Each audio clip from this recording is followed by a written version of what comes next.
Everything's on fire. Everything's on fire. Everything's on fire. Happy Tuesday and welcome back to the Dynasty Heat Seeker Show presented by RotoHeat.com. As always, I am your host, Brad Menendez. Joined with me, as always, my main man in crime, Mr. Rob Sullivan. And as always on a Tuesday night, we have a special guest. We have the man, the myth, Matt McCarthy from Gridiron Ratings, the soon-to-be journalist, man about town. How are you, my friend, and welcome aboard tonight. I'm excellent. Listen, any single time anyone wants me to come in, talk some football, wants to hear what I got to say about things, I'm all about it. So I really appreciate it. Listen, you guys have probably seen enough of me with Craig making gifts of my face, at least twice a day. So you've seen me about and around, and I'm ready to talk about some football and some preseason football, especially. And we're going to talk about a little reactions, overreactions, all that sort of stuff. Yeah, it's going to be a fun night. Mr. Sullivan, how are you tonight, my man? I'm doing good. Thank you so much for having me back as per. And doing great. Looking forward to this. I've had this one circled on the calendar for a while. Big fan of Matt. You do some really, really good work in addition to the gifts and stuff you do with Craig, man. So honored to have you. So thank you. No, hey, listen, I really appreciate that. Anyone that wants me to say some stuff about football and cares about what I say, I can't say it more enough. I'm truly honored by anyone, the good things people get, sent for me. and the gift master is already with us tonight. So there you go. He's ready for you. He's hunting. Here. Yeah, he's on the prowl. That's what he does. he's looking. So with that being said, tonight we are going to be overreacting. Maybe not. I don't know. Preseason week 1 was definitely interesting. Like I was saying pre-show, I'm almost through all the games this week. I think I have one game left to watch before I rewatch more film prior to week 2 because, that's what I do. I watch film, and there's no college football left yet to watch. So, I got extra time to watch NFL football. So with that being said, Mr. Sullivan, what's happening in the world? Give us some news, some notes. What are we talking about? Yeah, there's lots of stuff going on. It's pretty exciting. So there's a bunch of camp guys or a bunch of transactions of significance today. Tim Tebow was released, things like that. So I don't know if that hurts anyone's feelings or. Well, I guess it's sort of a name that's significant. It's not a significant. Holy, can't even say the word now. It's not significant in terms to fantasy relevance. It is sort of comical though if you watch some of the film of him trying to block in that preseason game. And I know you mentioned that's the game that you have left to watch. So I'll leave that spoiler alert. I just ruined that for you. He's not so good at blocking. No, I already saw that play. He's terrible. Did you? Cool. What did you expect from a converted quarterback who's been playing baseball? He's 34, 5. Yeah. Now trying to play, he's a geriatric football player. Yeah, I kind of liken it to you get a promotion at work and your wife makes you hire her brother or something. Like Urban Meyer brought his buddy's kid to camp or something. Like it was just sad in all honesty, but that's my favorite way to describe it. It really is. It is what it is, right? Your kid to work day. Other news. Melvin Gordon's dealing with a little bit of a groin injury. He's missed all of the offseason program, which means Javonte Williams has got first team reps all offseason through OTAs and now through training camp. So should we be thinking that perhaps if this lingers, this gives any fantasy relevance to guys like Mike Boone or Royce Freeman, Matt? If you want a long answer, I can give it to you, but the short answer is no for me on either of those guys. Those are really just depth pieces. Honestly, if one of them gets cut in the next 2 weeks, it really wouldn't surprise me at all. It's really Gordon and Williams who are for fantasy managers really should be looking at. And we can really dive into Gordon and Williams if you really want to now, because it's a real story for people to really figure out is should there be more of a priority on Williams right now over Gordon? And Gordon, the problem with him is that he was very good last season coming to Denver over from LA. So it's up to you. If you want to get real into it, we can do it right now and here. Brad, what do you want to do? We're going to do it live. Let's do this. So let's go. Let's talk about Melvin Gordon and his reemergence or lack thereof. The floor is yours, okay. Mr. McCarthy. You tell us what you want to say. So the real big issue I have currently is, yes, groin issues, all the soft tissue stuff. That is a problem typically in these first few weeks. But a good thing is that it's first few weeks. Whether or not he comes through the next 2 weeks, comes off it. Because currently, what they're saying over there with Fangio is that It's not serious. They're kind of taking it light. Is it coach speak? Can we really take too much credit into it?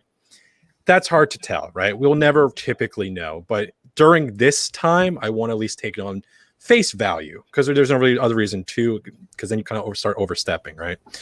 So really, what's the pros for Javonte Williams then? Well, first off, that second round draft capital. Cool. Easy thing to say. The Broncos want to have him as their running back for the future.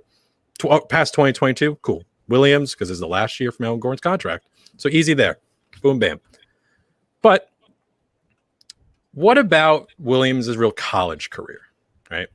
So this is a guy who hasn't really been able to take over a backfield on his own. Him and Michael Carter, now currently with the New York Jets, 5th round pick there.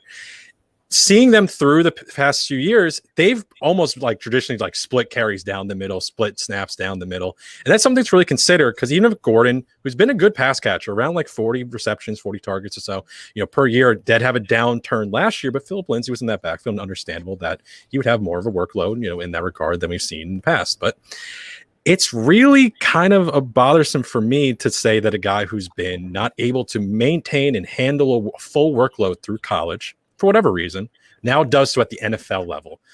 Speaking with Heath Cummings and Dave Kluge a few weeks ago on Dave Kluge's show, and Heath Cummings agreed with that point where it's just, why would they have a guy now step into a spot where he's never been able to do so prior? And I understand Gordon 28 contract year, which may be a positive and a negative. But how do you guys feel about that really with Gordon and with Williams? I have more to say, but I really want to hear what you guys have to think about it. Go get it, Brad.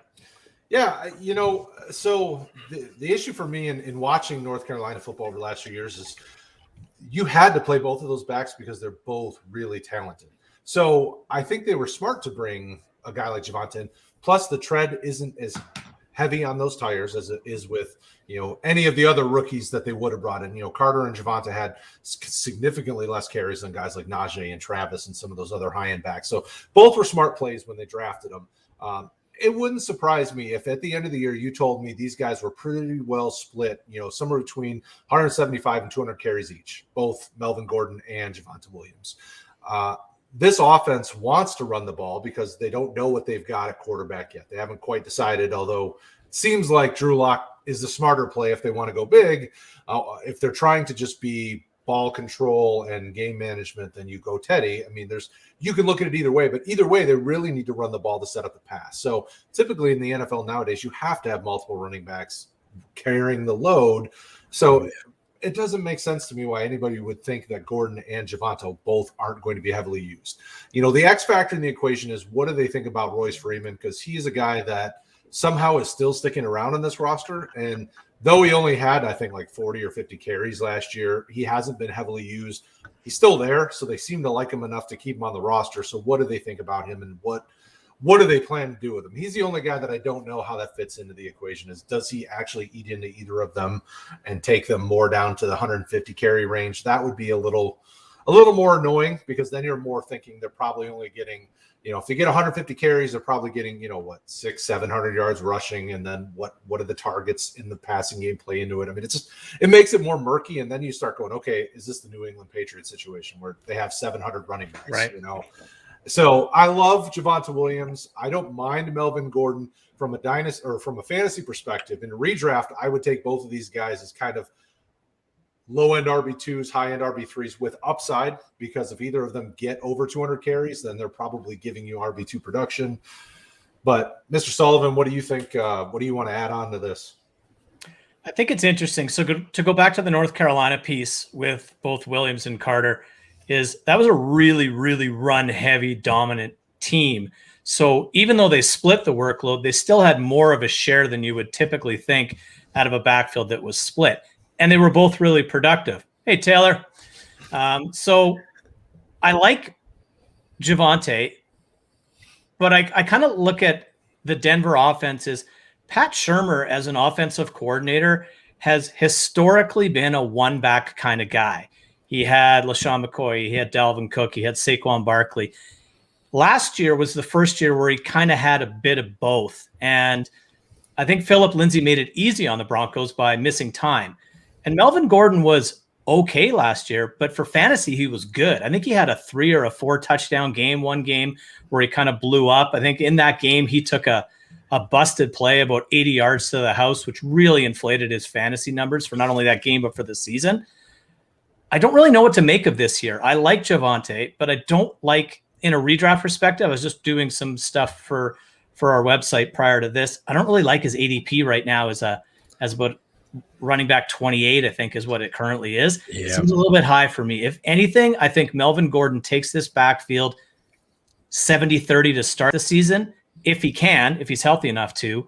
And then you see Williams sort of chip into that workload if Gordon isn't getting the job done, and then maybe even coming close to 50-50 or flipping it 60-40 towards the end of the season. To Matt's point, he's their running back of the future, so they want to give him what they got.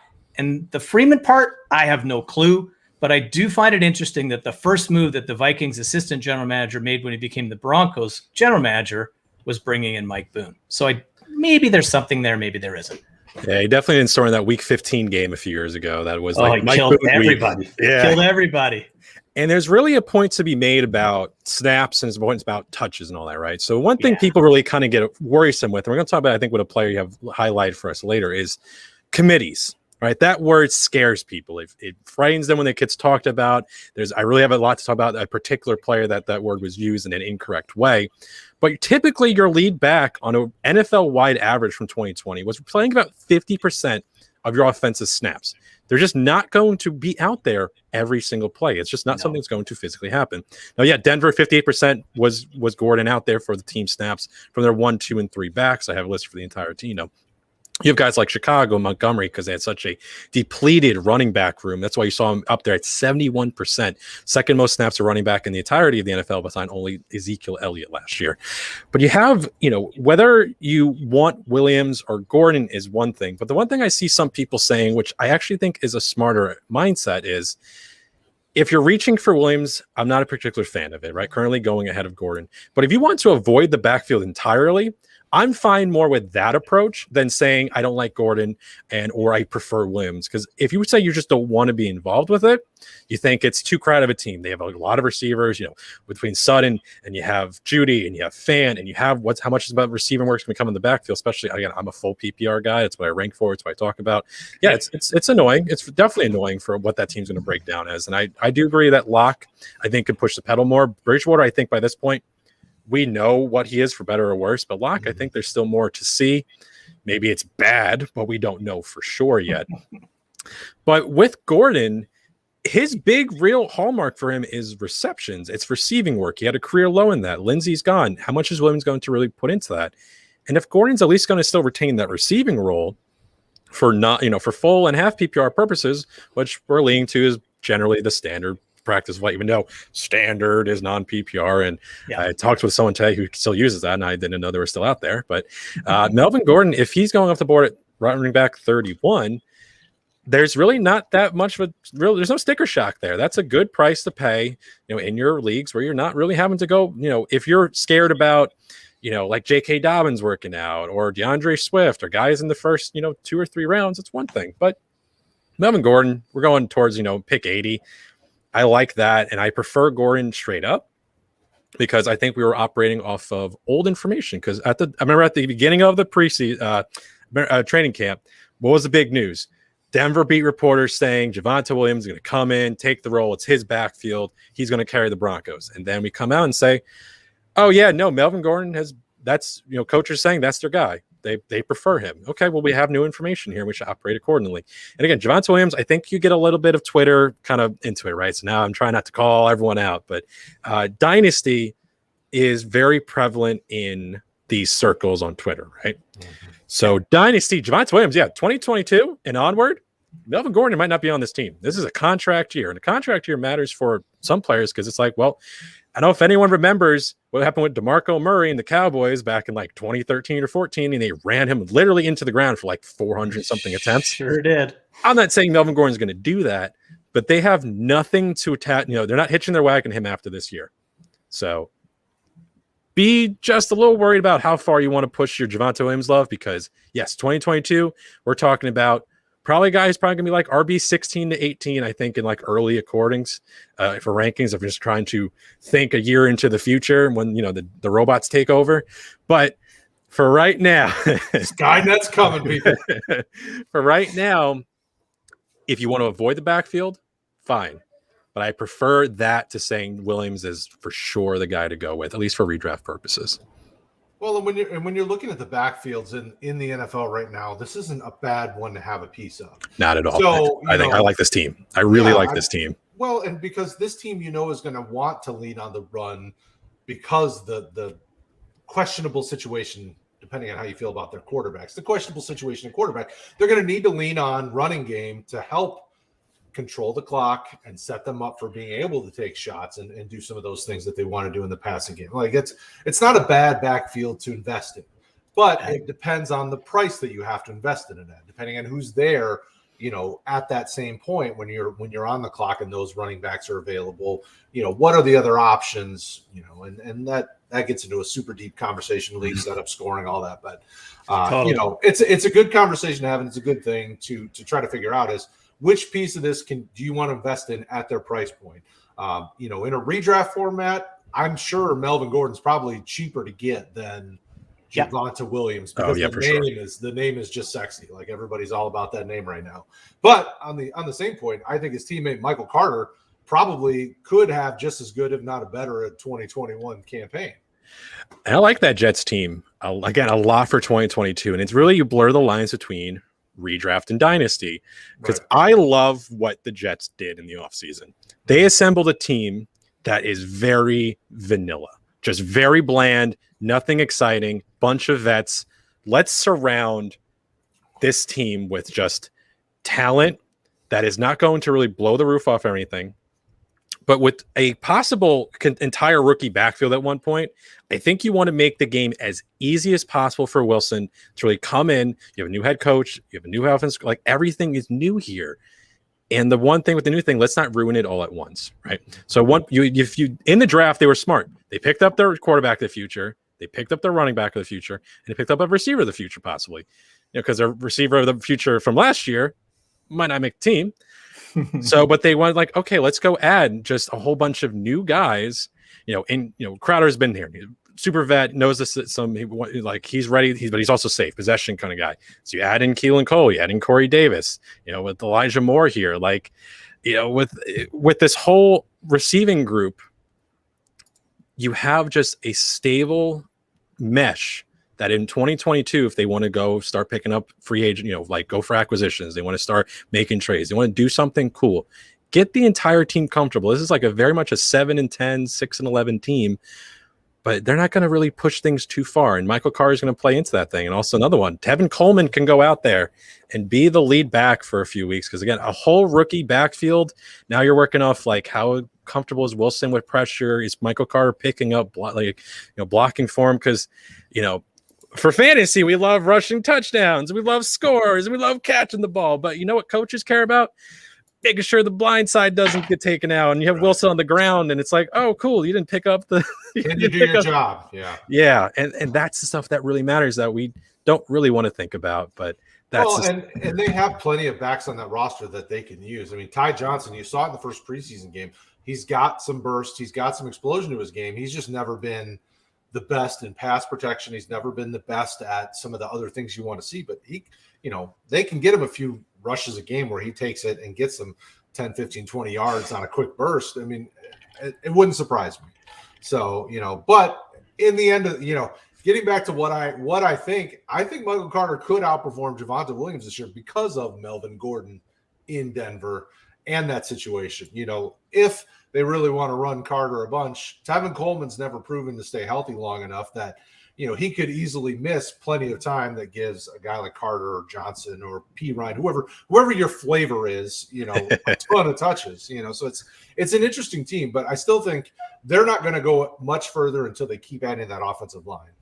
They've got 2 first-round players in Vera Tucker and Mekhi Becton over the last 2 years. That's great, but they've still got some holes to fill in that offensive line, and that's going to be the big thing that I've been watching at least in the first preseason game. I mean, they were having some trouble along that offensive line, and that is going to be the biggest issue, at least this year for them, that if they can get that fixed with maybe free agent acquisitions like you were saying, Matt, then that would be a huge benefit for them because they have some young pieces on the defense. between some of the guys that they've taken and some of the guys they're trying to convert. I mean, this ain't an IDP show. The IDP was last night, but some of the guys that they've converted from safety to linebacker look really good for the way the scheme runs. So it'll be a fun team to watch for sure. So let's stick with the Jets. We'll talk about Denzel Mims for a minute. So he was the 6th wide receiver to enter their game this past weekend. So Corey Davis, Jamison Crowder, Vincent, and Jeff Smith all entered the game before him. And if Elijah Moore was healthy, pardon me, Keelan Cole, correct. And if Elijah Moore was healthy, he would have been in that game before him. So is Denzel Mims making this football team? Yes, probably. I don't know, but who would really love to have him probably is the New Orleans Saints. Like, I will say that if they really want to make, I'm not kidding. If they want to make a trade, that would be a perfect thing for him, because technically they could still kind of hang their hat on the, he's a big guy. You don't really have any of that over in New Orleans. And it's like, oh, you got Michael Thomas. He might not want to stick around. It's like, all right, now we start playing, funny trades, right? Let's start making things up. And it's like, well, with Mims, who's been, to my reading, almost exclusively working with the second and third team offenses, that's a bad sign. But it's also, again, a whole thing. This is a new regime. Denzel Mims was drafted by the old regime, and the old regime was pretty bad at picking out offenses, apparently. So maybe they're just trying to wipe the hands clean. Who's to know, right? But with Moore and with, again, all these new additions, it's so difficult to say, do I even want to care about the 6th receiver on this team? And that's really my main problem. Can he be a good talent? Like, we only see him can you really make too much of a claim on a guy who's played in 9 NFL games, with such a cramped receiving core? And I think that's really the big issue for him, is between the point that I think they're trying to make this team as safe as possible and as much veteran knowledge and talent that they can, because it's all about Wilson. They're very pot committed on Wilson. And if they can make it just possession game, we have between Davis and Crowder, they're trying to really just limit downfield throws immediately there, I can at least say. And can they really push the envelope to score like 4 touchdowns a game or anything? No, that's not really what they're trying to do. Again, Coleman, these all supposed to just say, hey, we want a team that's respectable. I'm almost over here in New York. I know what the New York media is about, and they are just ruthless. Have a respectable team. They have a coach that everyone loves. They love him in the locker room. They love what he says, because this is a guy who cares about his players. You have Joe Judge, the other side across town, who's just screaming at his guys in practice, and he seems like a big jerk, and there's a hierarchy. Right. Saleh feels like Mike Tomlin. Mike Tomlin, I love this whole conversation that he was over at training camp talking with reporters, and one of his players comes over and he's like, hey, Mike. And he's like, oh, wait. And Mike's like, Coach Tomlin's like, no, they can call me Mike. We're, 64 guys, whatever, trying to win football games. We're all adults here. We're on the team together. And Saleh feels like that. And I love that sort of coach here in 2021, because, again, I'm a young guy. I've been coached before. I don't like being yelled at. I want to be able to be taught and be driven forward. And Saleh can do that. And this whole team is supposed to naturally succeed to these rookies. Wilson, okay, make it safe for him. No crazy things. 2021, we don't have to see him immediately light stuff up. He does, cool. If he doesn't, who cares? But I think Mims survives. And to your point, I think what he needs more than anything is just that. He needs coaching. So him being with the second and the third team, in a way, makes sense. Like, I never really liked him coming out last year where people had him ranked. I thought he was rather green. I thought he needed a lot of development. That wasn't happening with that coaching staff a year ago. Not at all. He also dealt with injury. He had a lot of things go against him last year. But he doesn't need to be 1,000-yard receiver and a 100-target guy. He just needs to be there. And if he's playing sporadically throughout the year, that's fine. It's not the worst thing in the world for the New York Jets not to have a great season, to have another high draft pick next season, and then start to tool it up as you're going into 22 and 23. So I think, and the other side of it is, you got to remember, Joe Douglas was the GM last year who drafted Mims. He's still the GM now, and I can't imagine he drafted this guy just because the prior regime. Like, Joe Douglas seems like a guy that does his homework from everything I've seen and heard and read about him. Like, the guy seems to be a very good GM in the front office. So I got to think he had to have at least had the conversation like, hey, this is the reason I drafted this kid. This is what I like, what I don't like. Like, that's kind of where I'm leading on. And there was contention. right? Wasn't there real contention between Gase and him about how the team was going to be structured? Yeah, I'm really, and that's more my point. It was more about really just Gase and Gase's whole real cloud of stank over this team.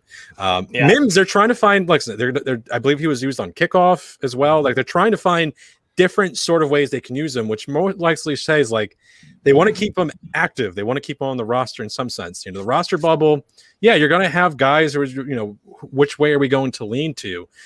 But it's tough to say they really want to give up immediately on a second receiver. That's why I'm saying, listen, if New Orleans wants to give them more than Mims possibly might seem to other teams, because they're very desperate for production. That's a team I look at right now. The 2021 New Orleans Saints is the 2020 Washington football team. That is how I've been talking about them this entire preseason. That is a team that is just needs offense. And if Mims can fulfill that, because we're trying to pick out, is Marquez Callaway or Traquan Smith going to break out? Callaway was really much used in just straight up relief roles last year. He was only seeing snaps when you had injuries to Sanders or Thomas. Again, you also lost Sanders and Cook in the offseason. Again, real veteran presence.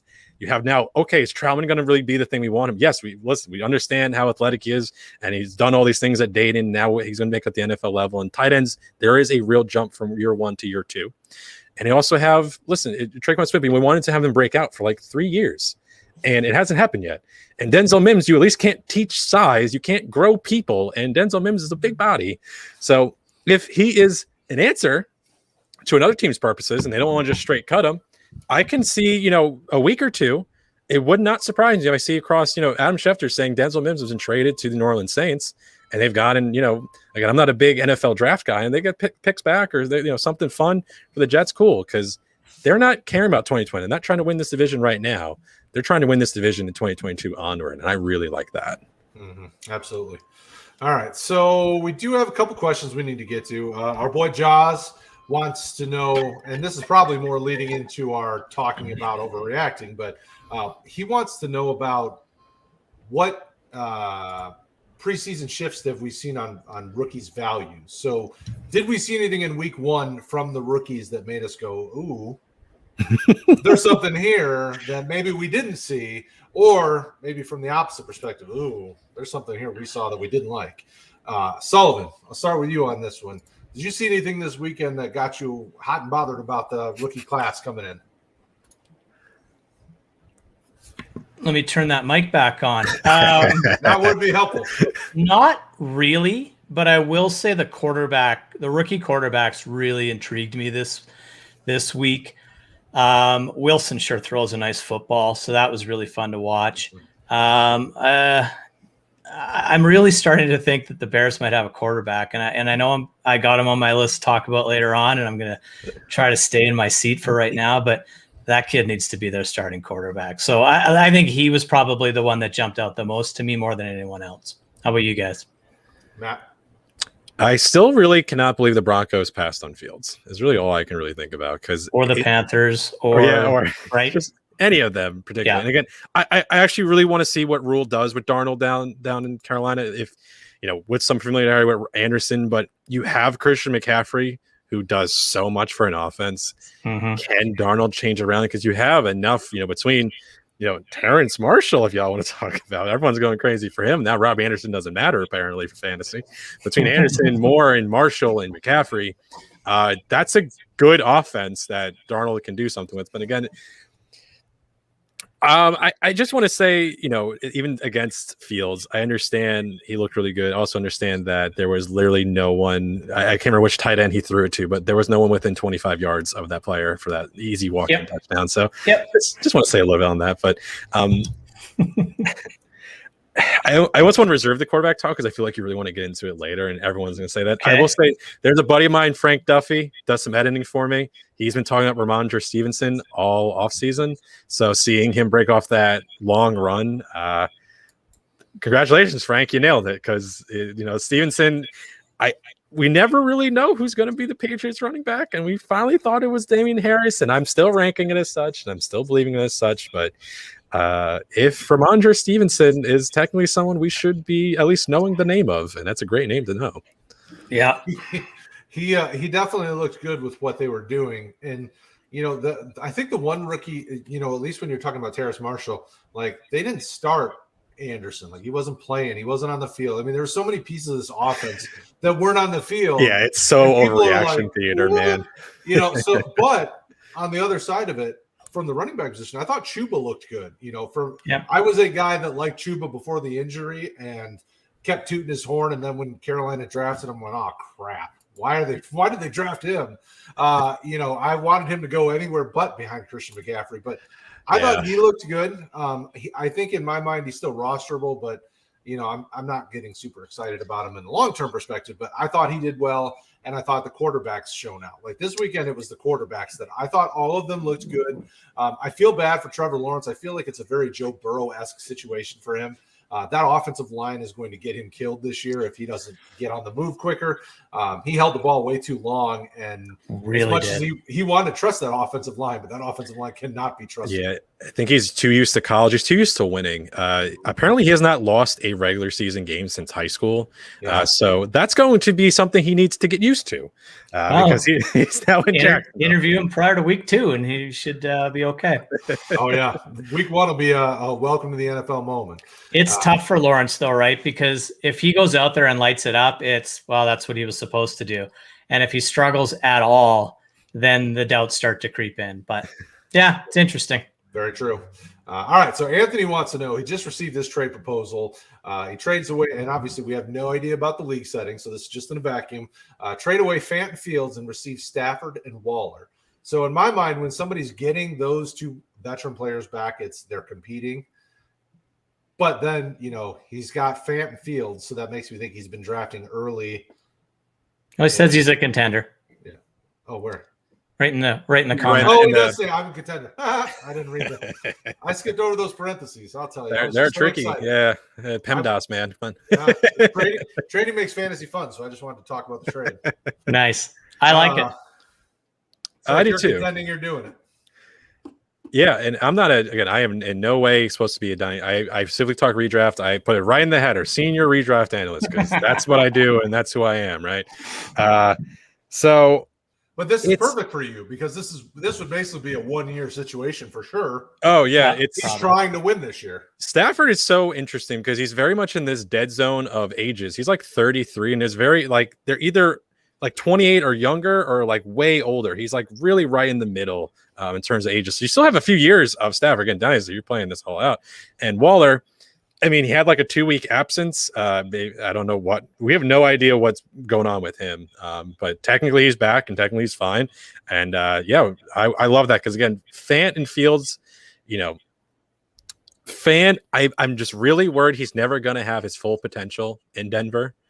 And I really am worried about that. And right now, for redraft purposes, I'm very much avoiding him. I think he's in a wasteland ADP range of like him and Goddard and Logan Thomas, where I really like. I think those are wastes at tight end picks. I don't like any of them. I think they're bad picks because they're all going pre-100. When you have a ton of guys going after pick 100, it's really just the big 6 and then those 3 guys, and I don't like any of them really.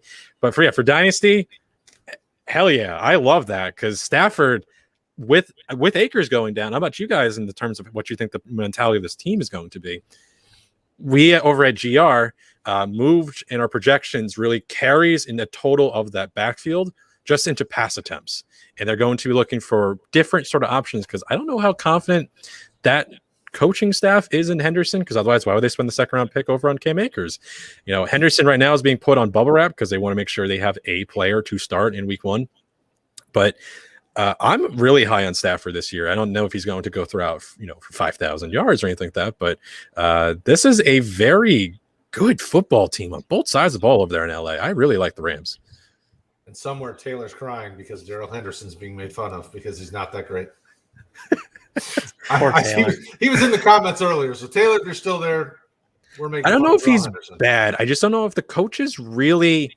This is obviously not the situation they wanted to play out because if they went, because we lose a 3rd round pick in 2018 or 2019, and then listen, we lost a whole year there. Totally. We talked about this. I think it was last week or maybe it was a week before. But one thing I will say about Los Angeles running backs, they all somehow seem to be fantasy relevant, right? Like Gurley, we obviously know was a stud, and then all of a sudden CJ Anderson came off the scrap heap and he was good.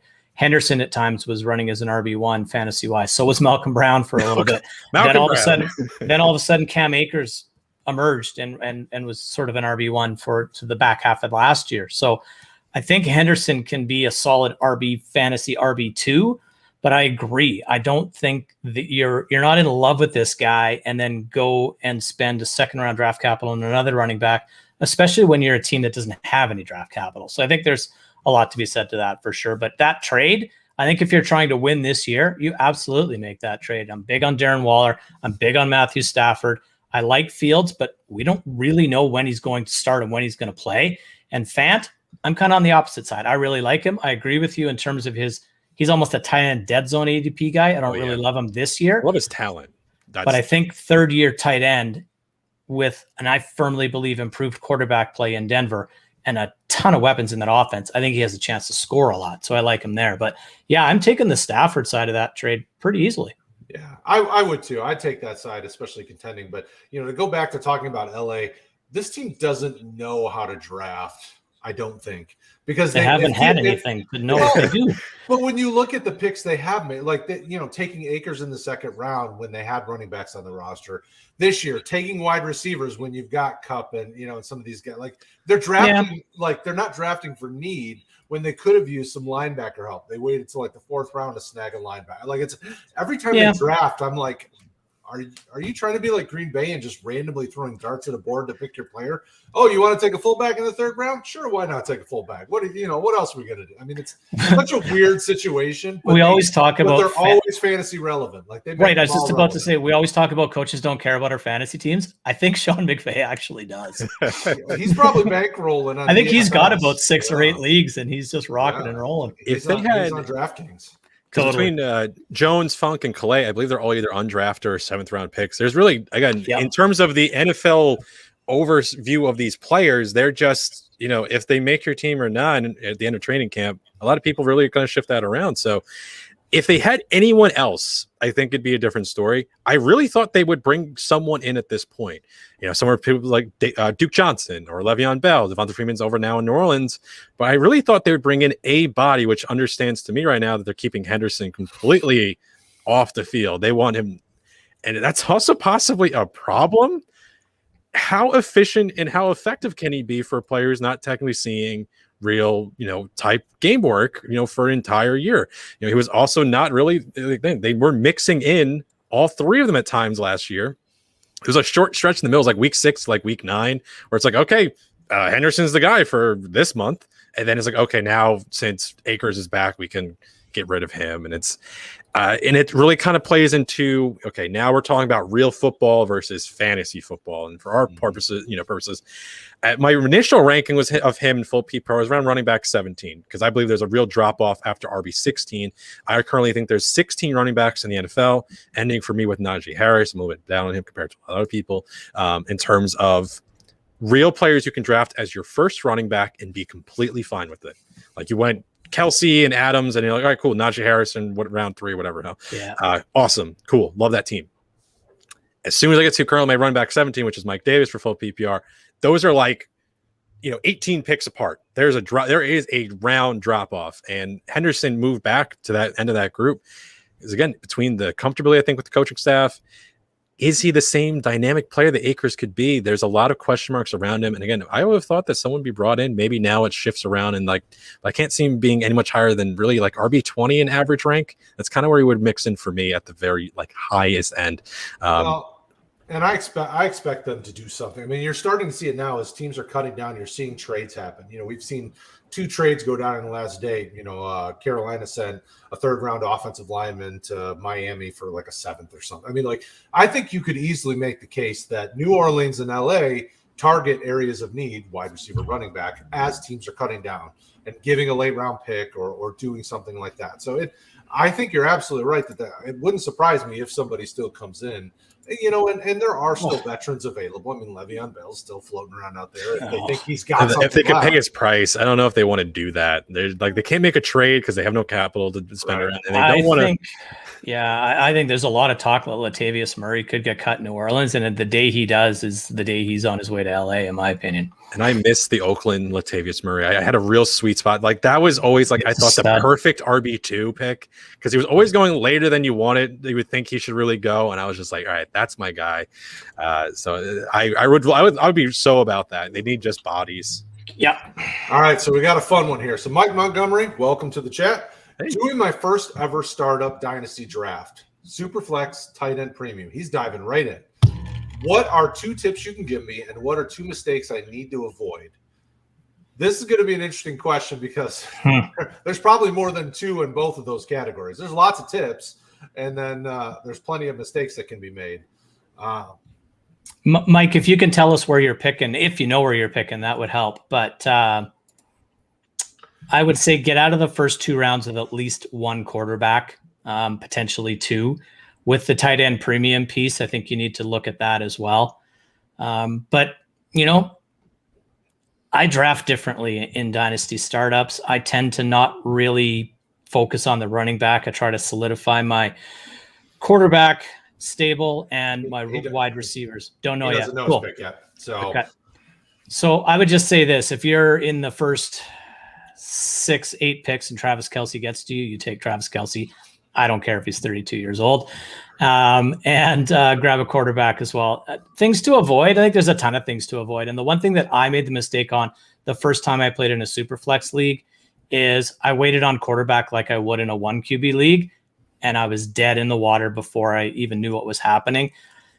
And it's okay to have more quarterbacks than you need because it's incredibly hard to trade for a quarterback in a super flex league. So that's what I would say. Get some quarterbacks that you like, have fun with it. And if it's your first dynasty league, pick players you like because it's nothing wrong with cheering for your players because you like them. But other than that, have fun. What do you think, Brad? Well, and I would also tell you, I was surprised you didn't say Kyle Pitts instead of Kelce. Like I was going to say, if you're going to target tight end early, target elite young guys. But I would step back first, say you need to decide what you're going to try to do. Are you trying to win it now, or are you trying to build a powerhouse for year 2, 3, 4? And I think it's a different draft strategy either way. Because if you're doing that, then you're drafting whatever guy is going to give you the best production immediately. So pick in first round, it's got to be quarterback.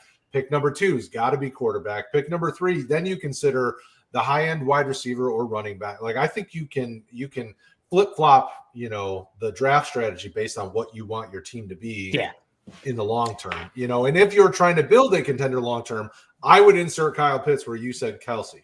Because if you're taking Kyle Pitts in the first 6 to 8 of an overall in a startup draft, I think we need to have a talk about Kyle Pitts. Remember, this is tight end premium. Again, sure, it is, but it's not. It's not Atlanta Falcons tight end only premium league. I think it's hilarious that the guy that busts my chops every week for bringing up Kyle Pitts brings up Kyle Pitts. So I'll just let you guys keep talking. Yeah, no, because you brought up drafting tight end in round 1. I think if you're drafting tight end in round 1, if you're trying to compete, you draft Kittle, Kelce, one of those 2. Think of what you can trade Kelce to for a contender if you're not competing. Mm-hmm. Well, yeah, but so if you're, again, this goes back to what are you building your roster with? But I'm not entirely sure that I'm drafting players to go, okay, this guy's going to give me a lot of value if my team sucks. Like I'm trying to, me, I love to trade. I'm all about that trading, but I'm not drafting a team to try to trade, just to trade. No, but is best player available not sort of one of the things that we champion? We do. We absolutely. So if you're in a tight end premium league at between picks 6 and 9 and Travis Kelce is there, is that not the best player available? Then the top tight end for 5 straight seasons. He finished as a top 12 wide receiver for the last 5 seasons. Oh, absolutely. And he's a premium scoring asset. I think you take him and you see how your draft plays out. And maybe you are a bit of a contender because of him and maybe you're not. But if you're not, get ready to sell him for a boatload. And I think in Superflex, if you really lock in on a guy, so I actually had a startup last year, so the same, not tight end premium, but Superflex Dynasty. I had the first overall pick, took Mahomes, and I came back in the second round with Josh Allen. That team was not a playoff team. It was like I just snuck in. It's not great, but now I know I have that entire position locked down for the next 10 years as long as I decide to keep playing in that league, right? And I had some running backs, so I picked up like both Kerryon Johnson and DeAndre Swift. So this team looked bad on paper.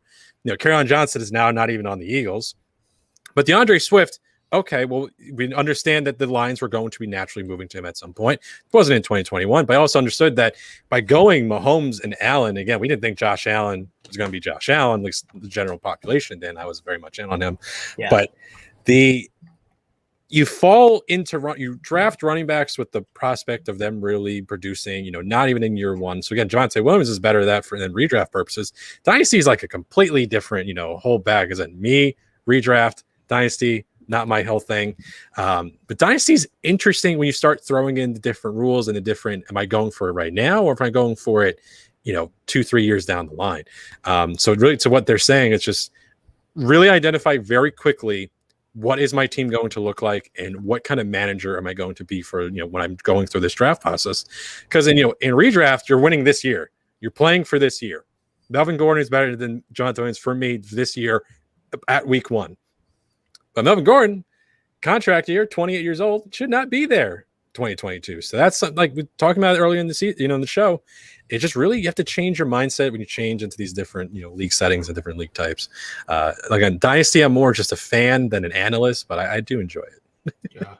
Well, and I think on the flip side, the what not to do, don't be afraid to be flexible in your draft strategy. Yes. And don't get caught up in the runs. Like just because a bunch of people start taking a position doesn't mean you have to take that position too. Still go back to that. You take the best player that you decide is the best player available, and roll with it. I think that's an excellent point, Brad. And and it kind of leads me into tiering the guys that you like. So if you like 4 guys and they're all in the same tier, it's kind of cool to get the guy who have at the bottom of your tier because you probably get him cheapest than you did the guy at the top of your tier. But having guys that are in tiers, because there's nothing worse when those runs do hit, especially at the quarterback position. You're like, okay, well, I'm going to take this quarterback, and then poof, he's gone, and then you're left holding the bag. So I think that's a really good call out, Brad. I love tiers. Again, expert ranker for fantasy pros, and I have tiers. I have all my players listed out as like my tier 1 for running backs. And again, I'll redraft, but for people, I also recommend making your own rankings. Find the players you're comfortable with. Again, would I love you to take my rankings to your fantasy drafts this season? Of course. But using your own rankings, which I've done for years, I came up listening to the CBS and ESPN guys, all the big guys that anyone else would listen to. But about like 5-6 years ago, I decided, okay, I'm going to find a site that allows me to use my own ranking. It was a site called Cheat Sheet King. I don't even know if it still exists, but it allowed me to do kind of what the fancy pros does now. I'm just moving players' faces around, and I say, if I think Christian McCaffrey is better than Alvin Kamara, and he's 1 and Kamara's 2, well, I take 1. And then I take 2, and then so on. Exactly. And so on. I stick to my rankings. I'm very strict with it. I identify when I need players. Overall rankings will maneuver. I'm not going to, but if I say, Nick Chubb's my RB8 and John Taylor's my RB9, well, I'm going to take Nick Chubb every single time because he's my number 8. I don't care what the other teams are doing. Congratulations to their teams. They must look lovely. I love what there's going on with them. But for my team, I'm and you just get with that mindset. Don't fall into what's going on right now. Because again, Superflex tight end, like maybe 8 quarterbacks go in that first round, different variation of rookies, veterans, all that sort of deal. And he's coming up like 9-10. And he's like, oh, okay. Well, the quarterbacks are going really, hot and heavy here. Well, I need to go and take one of them. Otherwise, or maybe you're missing out on the Kelsey, maybe missing out on the McCaffrey, maybe missing out on the all those guys. And that's very important to understand, because can all 8 of those teams then in the second round also take a quarterback? Sure. But I think it's unlikely for them to all 8 teams, completely eat up 16 quarterbacks before you even make one. Although technically you should have an advantage if you've drafted players who are currently playing football and not like TJ Houshmandzadeh or like Aaron Judge from baseball. As long as you're drafting NFL players, you should be fine in some regard. So I'm all about what they're doing over here. We're giving a recommendation to just draft good players. Don't make it harder than it needs to be. Agree. Yeah, and in the end, if you're happy with your team, like you were saying, Matt, who cares what the other people are doing? If you're happy with your team, that's great. And I wouldn't be so quick to worry about the rest of the league, because if you build the best team you can build and you've added quality talent, you're going to be fine in the long run. Like it'll be okay, and don't like the name of the show, don't overreact. It's especially in football. I play fantasy baseball. Typically the best teams week 1 to week whatever, as long as baseball season is, those teams will win championships. Football with touchdowns, with injuries, it's a weekly sport. Week 14, you might have gotten killed by 150 points. But week 15, you're going to win by 200 points. It's crazy, this league scoring that's happening, apparently. But that's what you have to treat it as. That's why I also kind of asked a question to you guys. Week 1's going to come up, and you're going to see 800 different people tell you to start your studs. So is Rob and Brad starting their studs in week 1 in a weekly game like fantasy football? So let's say, bad matchup week 1. You're playing like Allen Robinson against the Rams. That's a tough team. Yep. Okay, but you have Allen Robinson. But let's say a team that's playing just an absolute joke, 32nd ranked offense. You're like, all right, that's a layup and a half. Are you sitting a player like that? I don't have the whole schedule in front of me, but are you starting your stud? Is that your mentality? Yeah, I'm going to, because I drafted them for a reason, and I totally get it.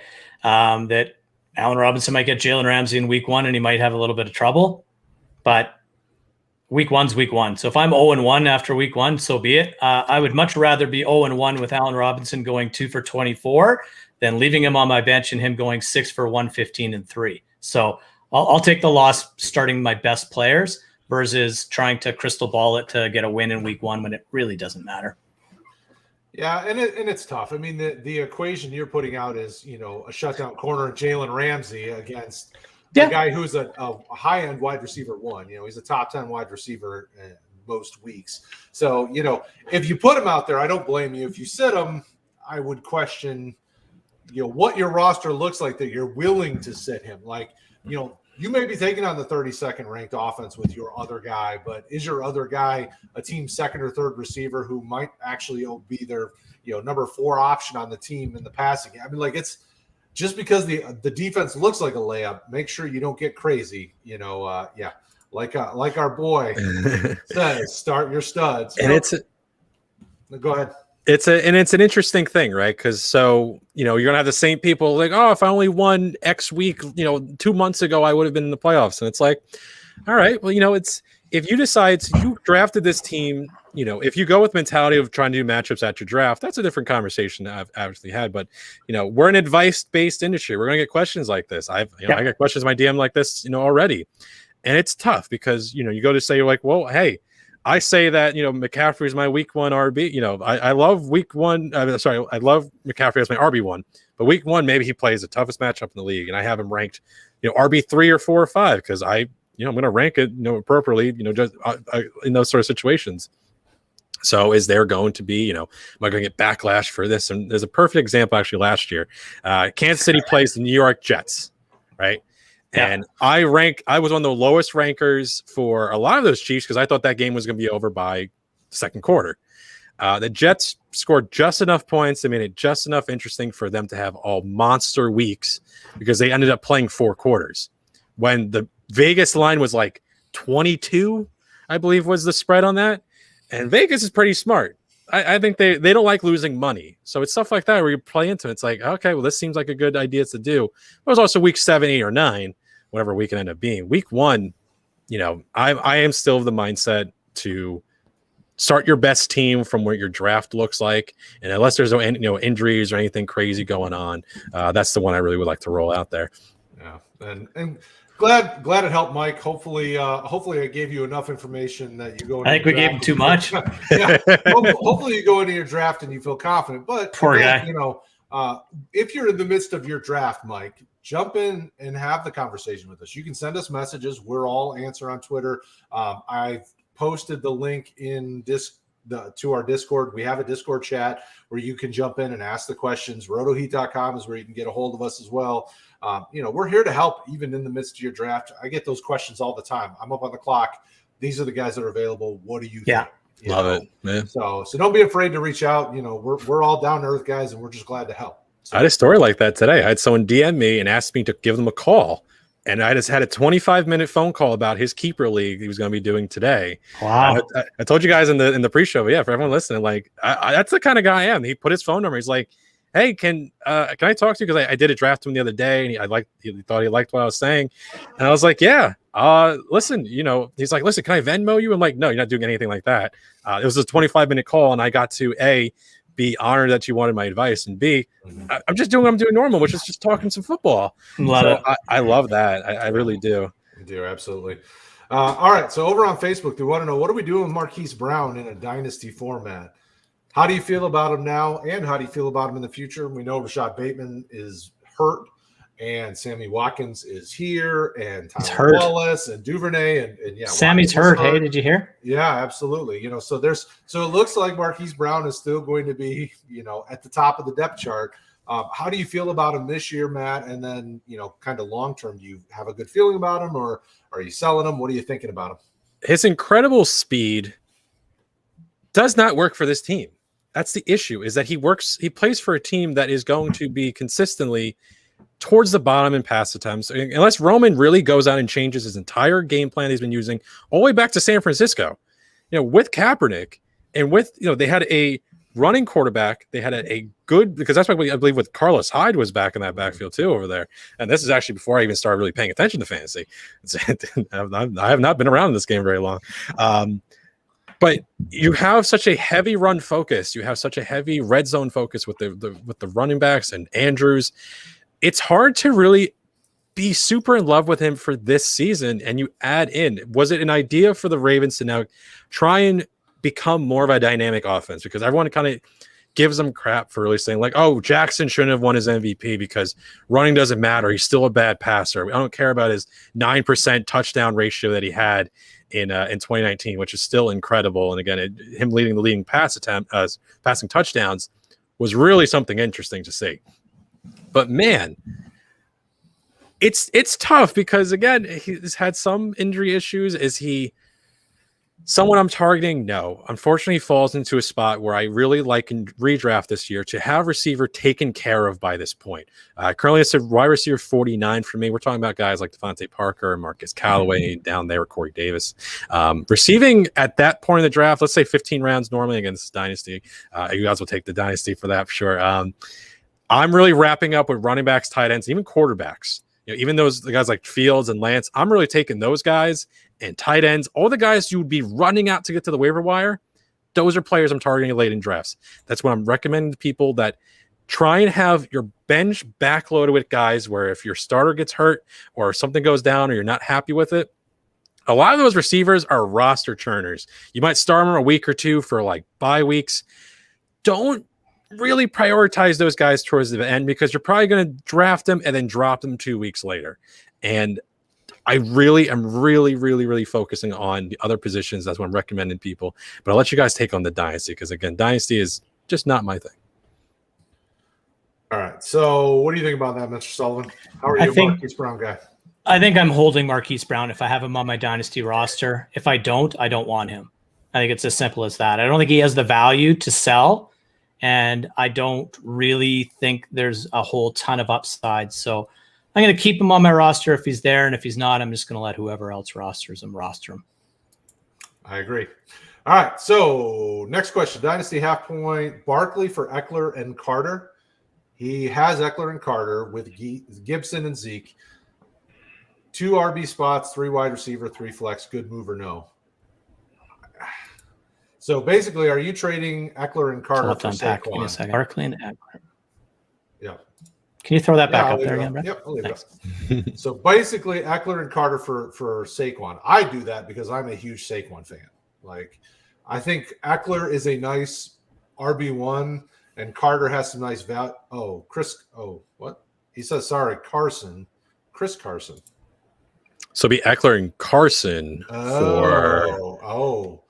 I'm doing that for sure. Yeah. I like that move, although I think Chris Carson is a really nice RB1 play, at least this year. Has the potential to be. If you make that trade, you have Barkley, Gibson, and Zeke. Am I reading that right? Yep. Who cares about Chris Carson and anybody else? Those are your 3 running backs. Yeah. I mean, Saquon, I love Saquon. What are you thinking, Matt? It's tough because for 2021, I am one of the highest rankers for Austin Eckler. Receptions matter greatly to me. And I'm very worried about how much of what we think of Barkley is because of those massive receiving numbers from his rookie season.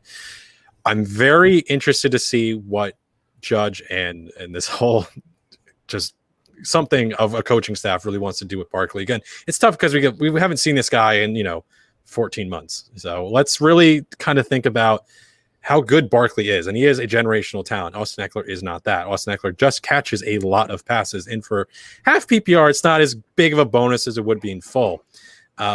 If this was redraft, I'd be trading my ranked RB6 and like my running back like 14 and Carson for RB5 and Barkley. So for redraft, it's a no. But for dynasty, I think it's a yes. And it feels kind of awkward because, again, my brain is really programmed to think for redraft. These have all been dynasty questions. We're messing with you tonight. Oh, of course. You got to keep me on my toes. Why wouldn't you? It feels like a net positive because you have Gibson and Zeke. And again, I don't know how you put this team together. Congratulations for your 3 championships you've won in a row. But yeah, I think you go up in a net positive ever so slightly. But I think you guys are more in on it for sure because of the whole. Yeah, Barkley should be a New York Giant for forever, and he should be doing both sides of the ball extremely well. It's just it's a little. He doesn't need Carson, which is really the thing, and to go from Carson and Eckler for technically still a net positive, I think is a fine trade. There you go. I think so as well. I would go the Saquon side because I'm a huge Saquon fan. I still think there's a lot left there. Good question. Hopefully, if you guys have any other questions, let us know, and we will take care of you. We've overreacted to some of the rookies so far tonight. We didn't overreact to anything else. I don't know. There's a whole lot to overreact. There's the quarterbacks, if you want to go with them. There are quarterbacks. So I do want to talk about the quarterbacks before we cut the show. I know we're hitting the hour mark, but I want to talk about the quarterbacks because that's a fun thing to overreact to. So, Mr. Sullivan, take it away. What did you think about preseason week 1 and these quarterbacks and what we saw? Now, obviously, we saw a lot of backups play. We didn't see a lot of starters. I mean, Cleveland didn't start their guy. Obviously, Dallas and some of these other teams didn't start their number 1. Yeah. What did you take away? I think for what it's worth, and if you just level the playing field, if everybody played against a lot of guys that probably aren't going to be playing football this year, but the quarterback that I was the least impressed with was one of the ones I was the highest, and that was Trey Lance. I think he struggled a little bit. I really like the ball coming out of Zach Wilson's hand. I'm in love with Justin Fields. You want to talk about overreacting? I am going to overreact.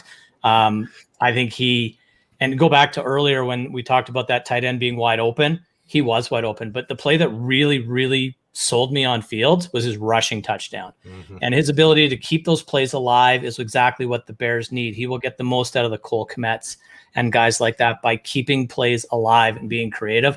Absolutely loved what he did this week. And as a Vikings fan, I hate it, but as a fantasy guy, I absolutely love it. I thought Mac Jones was okay. I think he did what he needed to do. He led him on a scoring drive, and that's good.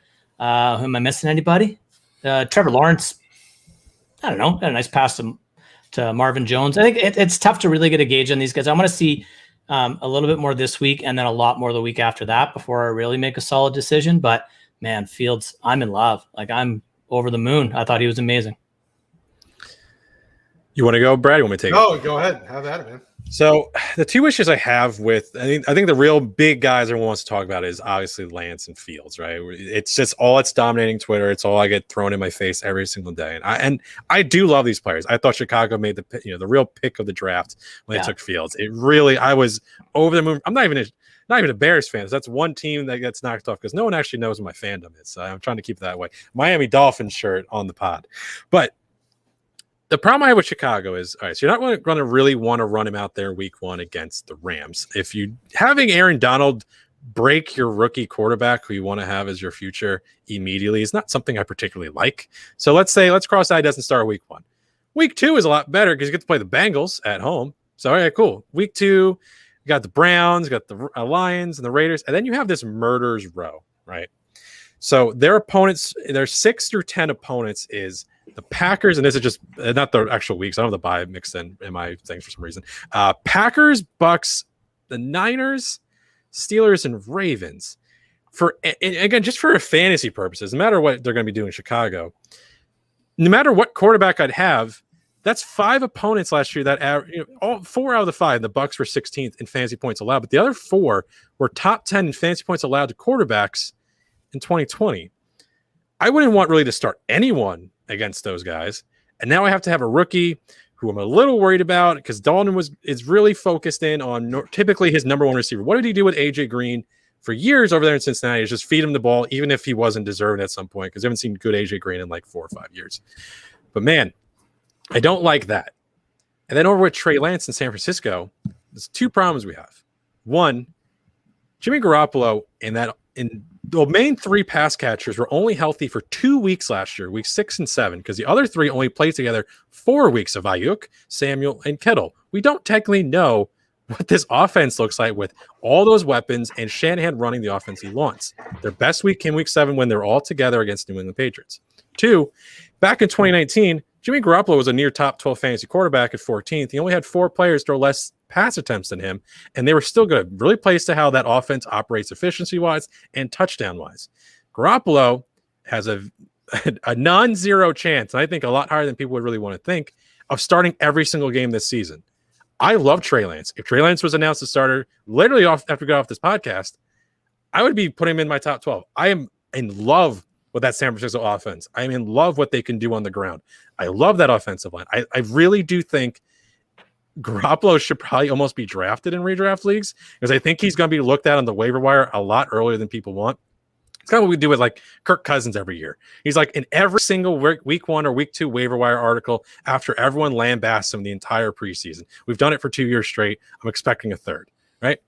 So that's my real issue is that the paths to these guys being successful are being stopped, not because of their talent, because I really like their talent, but it's because there's other factors playing into like Chicago has a very tough schedule, the 3rd hardest in terms of win-loss records from the 2020 opponents. Only the Baltimore Ravens and the Pittsburgh Steelers have technical harder schedule. That's mostly because that division being so strong. But Brad, what do you think about these guys from that side of it? Because I love them as talents and as real prospects, but it's just, are they right for right now? I think they're smart to play it cool. When you drafted these guys, most of these teams didn't draft the guy outside of Chicago. Most of the teams that drafted these high-end quarterbacks weren't drafting them to start them immediately, thinking that they were going to make Super Bowl runs. And even San Francisco, they didn't draft Trey Lance because they thought he would be the piece to put them over the top for a Super Bowl run in 2021. I think they looked at him as the long-term piece because we're seeing Garoppolo's not staying healthy.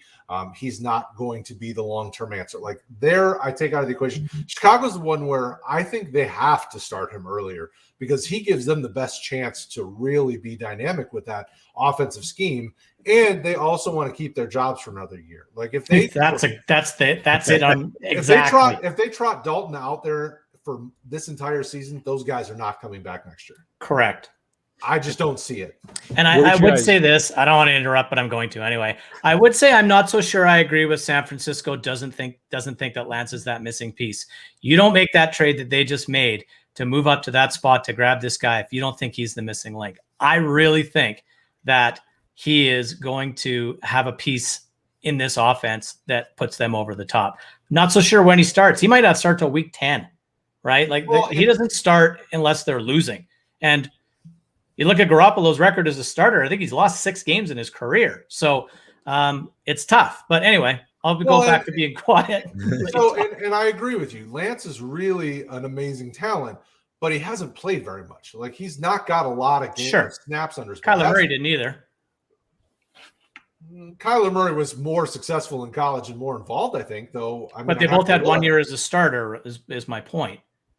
Yeah, right, they both didn't only start for 1 year. Yeah, you're probably right. They probably both only did start for 1 year. But Kyler followed Baker. Well, but Kyler, oh yeah, you're right. So Kyler did start at a school that faced real competition, though, where True. North Dakota or South Dakota State University. How dare you? Yeah, not exactly facing. What is happening? Talent, yeah, we get mixed in those. Everyone gets those confused. I mean, it's just there's a little bit of difference there. Like the Jackrabbits or something. So obviously, if they can do whatever they want, they traded up to get him, but I didn't see them trading up to get him to make an immediate impact because there's still a lot of his game that needed to be cleaned up. Fair. And he wasn't as ready to play as Kyler was. And even Kyler, when he got in, he still looked like a rookie, and he had some games where he looked like, okay, this kid needs to slow down a little bit because his head's all over the place.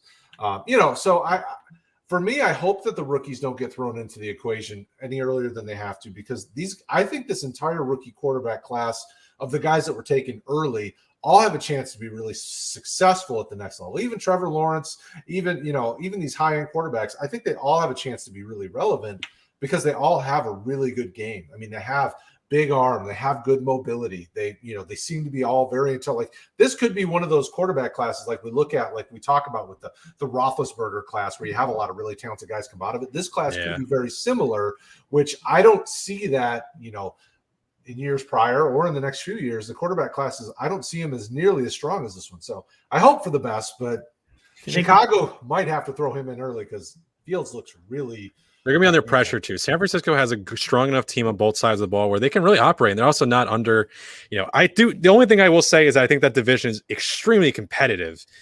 Over in the North, it's a little bit more like, all right, we all kind of think the Packers will kind of just be the team. It can go any which way, I think, over in the West. San Francisco, all four of those teams offensively as well could be like fourth, in the top five. I really like the West for fantasy purposes. Right. And again, you really have a real conversation of real football versus fantasy football. So like for fantasy football purposes, I don't think I'd be very happy to see Justin Fields for a few different reasons. I don't like the schedule. It's very tough for him to really, I don't know if I really like Allen Robinson more with Fields than I would with Dalton. If they just goes to old Dalton, which is just one guy in the field, I target you. Darnell Mooney kind of gets thrown into this equation as well a little bit. I think people are a little bit overstating on him. But over in San Francisco, I think they have every single piece they wanted. And I think you can kind of just say Garoppolo is a good enough piece already to fit in, which is my main issue, because they were just so devastated with injuries to unfathomable amount last year that I don't know if we're really judging them correctly in a lot of different aspects. Well, don't forget they were in the Super Bowl the year before that, right? That's the thing. Garoppolo is a player that we should think of in a lot better light, and it's just because they have Lance behind them and everyone's so excited for the new shiny toy that they're forgetting the old one. It's got some bumps and bruises, but beyond that, it's really good for what they've wanted out of him. He's not doing anything extra that they really want, which Lance could do, but I don't think Garoppolo makes the rookie mistakes that we might say to Lance, and they don't really have to go that risky if they don't want to. Totally to your point about Chicago, different story completely, but I don't think that means I like Fields for fantasy, especially for 2021. Right. All right, so let's wrap this up, but we got one question we're going to hit as we close this thing out. So Max over on YouTube wants us to rate his 10-man PPR team. He's got Dak, Henry, Zeke, Diggs, Robbie Anderson, Logan Thomas, Deontay, Devonta, Waddle, Crowder, Rojo, Mike Thomas, Drake, and Etienne.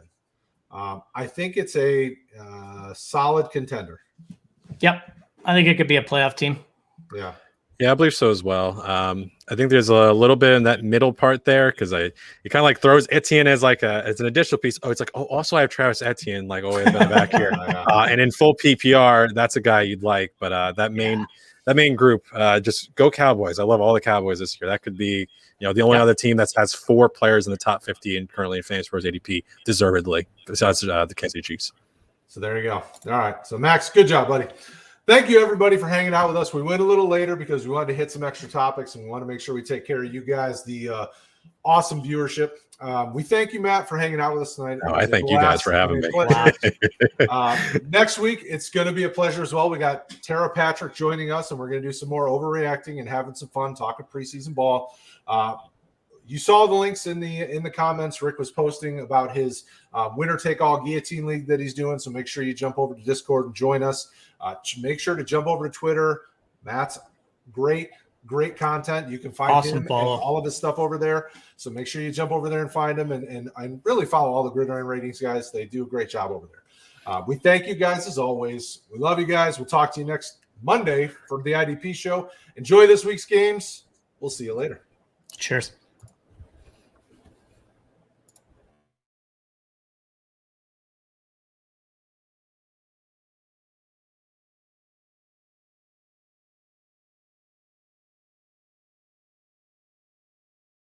Also, right there, playlist. Hit it. Watch the videos. Do it. You want to.